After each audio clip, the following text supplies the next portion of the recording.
नमस्कार and I welcome you all to world affairs. मैं हूं प्रशांत धवन। नाउ यूएसए की तरफ से रिसेंटली एक मेजर स्टेटमेंट आई है।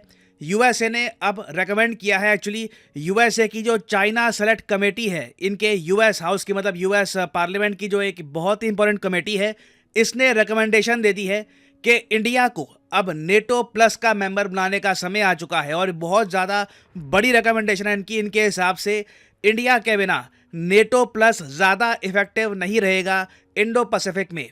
नाउ यहाँ पर मैं आपको बता दूँ, ये बात होगी, इसके बारे में मैंने आपको 1 महीने पहले बता दिया था। 1 महीने पहले जो वर्ल्ड अफेयर्स को रेगुलरली फॉलो करते हैं उनको याद होगा, मैंने ये वीडियो करी थी अपलोड, जिसको 1.1 मिलियन लोगों ने देखा था। और इस वीडियो में मैंने आपको बताया था कि यूएसए की तरफ से जो स्टेटमेंट आई है कि नेटो के दरवाजे ओपन है इंडिया के लिए।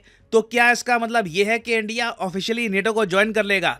नहीं। इस वीडियो में आपको याद होगा मैंने स्पेसिफिकली मेंशन किया था कि बात चल रही है कि इंडिया को छठा देश बनाया जाएगा ऑफ नेटो प्लस। ये बहुत ही इंपॉर्टेंट फैक्ट मैंने आपको 1 महीने पहले बताया था। और अब फाइनली हम देख रहे हैं कि यूएसए की तरफ से पहला स्टेप इन्होंने चल दिया है। देखो, मैं आपको ये बता दूं, इंडिया प्रॉपरली नेटो का मेंबर 2030 से पहले नहीं बनता। मुझे नहीं लग रहा कि 2030 से पहले इंडिया प्रॉपर नेटो का मेंबर बनेगा। India will most probably become a NATO plus country in the future. तो डिस्कस करते हैं इस टॉपिक को कि ये जो डेवलपमेंट है कितनी बड़ी है। क्या भारत नेटो प्लस कंट्रीज को ज्वाइन करना चाहेगा? इसका इम्पैक्ट क्या होगा?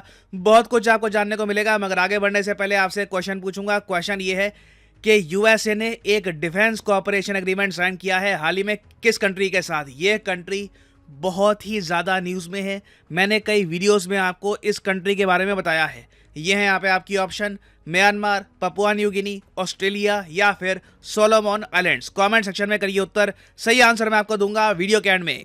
ऑल राइट, सो नेटो के बारे में बचपन से आपने सुना होगा। फुल फॉर्म है इसकी North Atlantic Treaty Organization. Headquarters हैं इसके बेल्जियम के शहर ब्रसल्स में। नाउ नेटो के एक टाइम पर 30 मेंबर थे आज से कुछ टाइम पहले। फिर रिसेंटली फिनलैंड ने इसको ज्वाइन कर लिया। अब 31 मेंबर यहाँ पे हो चुके हैं। सबसे अजीब बात पता है क्या है?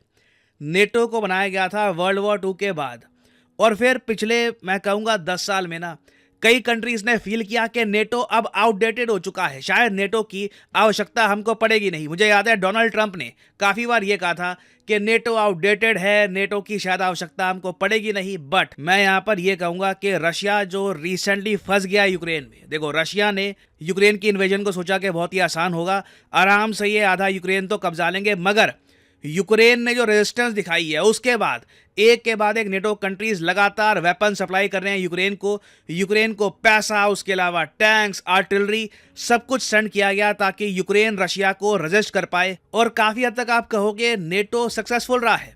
जो रशिया का फेलियर रहा है यूक्रेन में, फेलियर ही कहूँगा, मिलिट्री ऑब्जेक्टिव जो इनके थे ये अभी तक अकॉम्प्लिश कर नहीं पाए। और अब रशिया की तरफ से ओपनली आवाज़ें आ रही हैं कि हो सकता है, इट इज़ अ पॉसिबिलिटी, कि यूक्रेन वॉर कई दशकों तक चले, it could last for decades. तो जो रशिया फंस गया यूक्रेन में, इसका मेन रीजन ही है नेटो। तो इस वजह से ना नेटो जो एक टाइम पर आउटडेटेड ग्रुप माना जाता था, अब अचानक से इसकी रेलेवेंस, इसकी इंपॉर्टेंस कई गुना बढ़ गई है।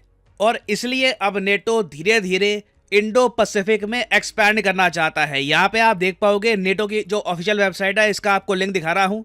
कहीं आपको ये नहीं दिखेगा एशिया पैसिफिक। नेटो भी ओपनली लैंग्वेज यूज करता है कि हम इंडो पैसिफिक रीजन में एक्सपेंशन करने वाले हैं। और ये सब नेटो ऐसा नहीं है कि रैंडमली कर रहा है। नेटो ने अब नीति बनाई है नेटो 2030 की। देखो, इनको ये पता है कि रशिया तो अब बिजी हो गया, रशिया कई सालों तक यूक्रेन में बिजी रहेगा। अब देखो, असली टारगेट जो है वो इनका चाइना है। और चाइना ज्योग्राफिकली तो यूरोप से बहुत ही दूर है। और नेटो प्राइमरली बनाया गया था इस रीजन की रक्षा के लिए, नॉर्थ अटलांटिक। ये नॉर्थ अटलांटिक ओशन हो गया। इसके नॉर्थ में जो भी देश है, यूएसए, कनाडा, ये यूरोपियन कंट्रीज, इनकी रक्षा के लिए नेटो बनाया गया था। तो अब नेटो क्या कर रहा है? अपने 2030 के एजेंडा के अंडर, जिसके बारे में लिखा होगा यहाँ पर, 2030 के एजेंडा के अंडर ये इंडो पैसिफिक में एक्सपेंशन करेंगे और कोशिश करेंगे कि चाइना के अगेंस्ट एक प्रॉपर डिफेंस मैकेनिज्म एग्जिस्ट करे। देखो, नेटो का यह कहना है कि ये लोग चाइना को अटैक नहीं करेंगे, मगर चाइना कल को ताइवान पर या फिर किसी और कंट्री पर अटैक करता है तो वहां पर नेटो एक्टिव हो जाएगा। वो डिपेंड करता है कि उस वक्त उस कंट्री की एंगेजमेंट नेटो के साथ कितनी है। और वैसे मैं आपको बता दूं कि ताइवान जैसे देश को ना नेटो ने ऑलरेडी वेपन्स प्रोवाइड करने स्टार्ट कर दिए हैं। यहाँ पे आप देख पाओगे China breathes fire as Taiwan set to acquire US led NATO's most advanced tactical data link system link 22। तो देखो चाइना इस बात को लेकर बहुत ही ज़्यादा मैं कहूँगा नर्वस है कि नेटो अब इंडो पैसिफिक में ऑफिशियली एंट्री कर रहा है। चाइना ने ऑलरेडी सब कंट्रीज को यह कहा है कि हाई विजिलेंस रखना, बिल्कुल अलर्ट रहना। नेटो का जो एक्सपेंशन है एशिया में, इससे एशिया में वॉर हो सकती है।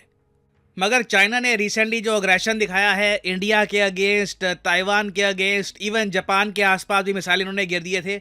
ये सब देखकर कोई भी कहेगा कि जो भी नेटो का एक्सपेंशन हो रहा है इसका रीज़न ही चाइना है।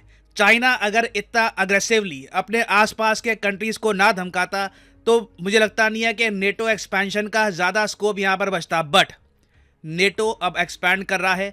और अब देखो यूएसए की जो select committee on Chinese communist party है, इन्होंने रिकमेंडेशन ये दी है कि नेटो को तो इंडो पैसिफिक में ले आओ, उसके अलावा NATO plus members, quad, G7 इनके साथ भी एंगेजमेंट बढ़ाओ, ताकि कल को अगर मान लो हाइपोथेटिकली स्पीकिंग चाइना ताइवान पे अटैक करता भी है तो उस केस में ताइवान को मिलिटरीली, उसके अलावा इकोनॉमिक सैंक्शन से भी हम चाइना को दंडित कर पाएं। तो इंडिया देखिए क्वाड का मेंबर ऑलरेडी है। इंडिया G7 में पार्टिसिपेट करता है एज गेस्ट, मगर G7 का ऑफिशियल मेंबर नहीं है। बट अब ये बात चल रही है कि नेटो प्लस में ना इंडिया को भी ऐड किया जाए। नेटो प्लस में अभी के लिए ये देश आपको मिलेंगे: ऑस्ट्रेलिया, न्यूजीलैंड, जापान, इजराइल और साउथ कोरिया। तो मैं आपको सिनेरियो बता रहा हूँ कि होगा क्या। अगेन ये जो पेपर्स है, डॉक्यूमेंट्स है, वो पढ़ के मैं आपको बता रहा हूँ कि व्हाट इज द पॉसिबिलिटी। मान लीजिए आज से 3-4 साल बाद अगर इंडिया नेटो प्लस का मेंबर बन गया और फिर चाइना ने अटैक किया ताइवान को, तो उस केस में देखो नेटो प्लस कंट्रीज जिस तरीके से ना आज के समय जर्मनी, फ्रांस हथियार सेंड कर रहे हैं यूक्रेन को, उसी तरीके से नेटो प्लस कंट्रीज भी हथियार सेंड करेंगे ताइवान को, नंबर 1।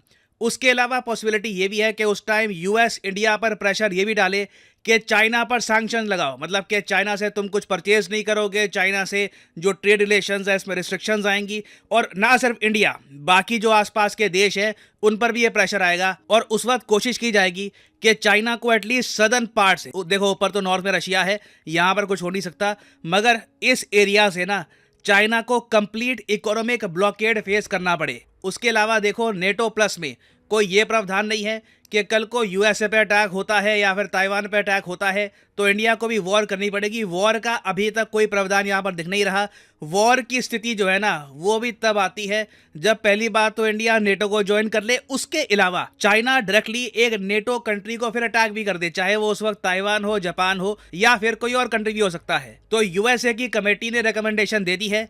कोई मैं कहूँगा सरप्राइज की बात नहीं है। यूएसए की गवर्नमेंट ऑलरेडी हिंट दे चुकी है कि जी नेटो के दरवाजे इंडिया के लिए खुले हैं। अब क्वेश्चन ये आता है कि आने वाले 3 से लेकर 4 साल में इंडिया क्या करेगा, क्योंकि इसका जो निर्णय है ना ये रातों रात नहीं लिया जाएगा। इस इशू पर मंथन होगा। भारत में जो फॉरेन पॉलिसी एक्सपर्ट्स हैं ये अपने ओपिनियन देंगे, सरकार सोचेगी और इवेंचुअली काफ़ी लंबे समय के डिलिब्रेशन के बाद डिसाइड किया जाएगा कि क्या इंडिया को छठा मेंबर बनना चाहिए नेटो प्लस का या फिर हम इसके बिना ही ठीक हैं। मैं पर्सनली इसके बारे में कोई प्रेडिक्शन नहीं करूंगा, क्योंकि अभी ना हमको देखना होगा कि चाइना करता क्या है। क्या चाइना में शी जिनपिंग बने रहते हैं, क्योंकि अभी बहुत से फैक्टर्स काउंट इन करना बाकी है। इंडिया के एडवांटेज में टाइम जितना हम वेट करेंगे हमारी इकोनॉमी उतनी स्ट्रांग होगी, हमारी मिलिट्री उतनी स्ट्रांग होगी। जितना टाइम बीतेगा ना उतना एडवांटेज इंडिया के पास आएगा। तो इंडिया अभी के लिए मेरे हिसाब से कुछ समय के लिए तो एटलीस्ट वेट एंड वॉच करेगा और इवेंचुअली हम डिसाइड करेंगे कि नेटो प्लस को ज्वाइन करना है या नहीं ना। फाइनली मैं यहाँ पे आपसे पूछना चाहूँगा, आपके हिसाब से इवेंचुअली क्या इंडिया को नेटो प्लस का मेंबर बनना चाहिए या फिर आप मानते हैं कि नहीं, stay away from anything that has NATO written on it. NATO से हो सकता है कि कल को कॉन्फ्लिक्ट बढ़ जाए। लिखिएगा इसके बारे में कमेंट सेक्शन में, मैं जानना चाहूँगा आपके थॉट्स। ना वापस आते हैं हम लोग अपने क्वेश्चन पे कि यूएसए ने एक डिफेंस कोऑपरेशन एग्रीमेंट साइन कर लिया है किस कंट्री के साथ। तो सही उत्तर यहाँ पे है option B, Papua New Guinea. यहाँ पर आप देख पाओगे US science military deal with Papua New Guinea. और इस डील के बाद पॉसिबिलिटी ये भी है कि आने वाले कुछ सालों में यूएस एक प्रॉपर मिलिट्री बेस बना दे इस देश में। ये कंट्री बहुत ही न्यूज़ में था, make sure to remember this. और फाइनली यहाँ पर मैं ये भी ऐड कर दूं कि अनअकैडमी के डिस्काउंट एक्सटेंड हो चुके हैं with larger discount. Last time आपको याद होगा ये जो डिस्काउंट है ये 10% का होता था, तो अभी 50% का डिस्काउंट आपको मिल रहा है ऑन वेरियस कोर्सेज। तो फॉर एग्जांपल लेट्स से आप प्रिपेयर करना चाहते हैं यूपीएससी एग्जाम के लिए, तो कमेंट सेक्शन में जाओ, पिन कमेंट में यहाँ पे आपको मिलेगा लिंक यूपीएससी सब्सक्रिप्शन का, यहाँ पे करिए क्लिक और यहाँ पे आप अनअकैडमी का यूपीएससी कोर्स परचेज कर पाएंगे with a very heavy 50% discount. तो जो प्राइसेस यहाँ पर लिखे हैं, never pay these prices, use करिए code PD10 and you will be able to save a lot of money. So use the code PD10 and save money. इसी note के साथ ये है वीडियो का, और जैसे मैं हमेशा कहता हूं, मे the gods watch over you.